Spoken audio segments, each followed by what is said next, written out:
युधिष्ठिर जब स्वर्ग के द्वार पर पहुंचे तो इंद्रदेव ने उन्हें इनवाइट किया, कहा आइए स्वर्ग में पधारिए।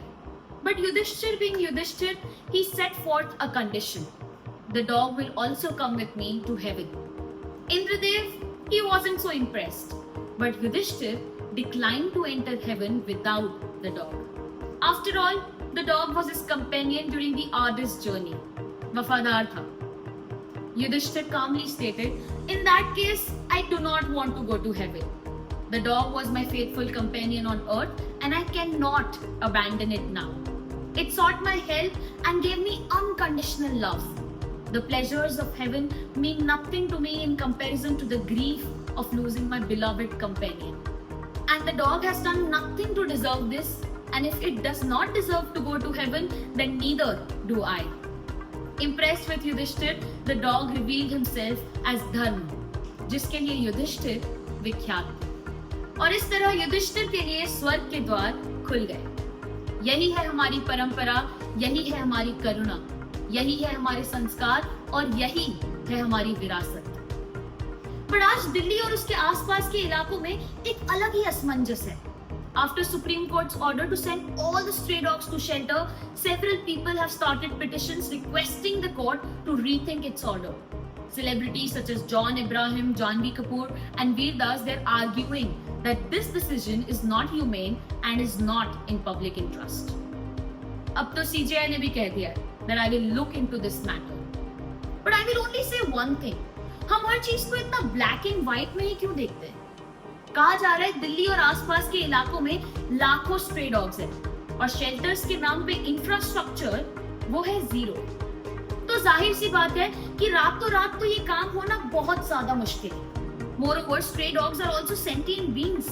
They experience joy, fear, pain, love and so many emotions. तो रातों रात इनको उठाकर आप कहीं भी भेज दोगे just because our municipalities they have failed to sterilize stray dogs. आखिर इस फेलियर की जिम्मेदारी मेयर्स की है कि नहीं? आपको पता है कि एमसीडी का सालाना बजट कितना है? सोचा है कभी?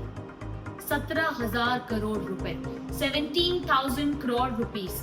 अब इतने पैसे भी कम पड़ रहे हैं देश की राजधानी में, तो भाई क्या ही कहना।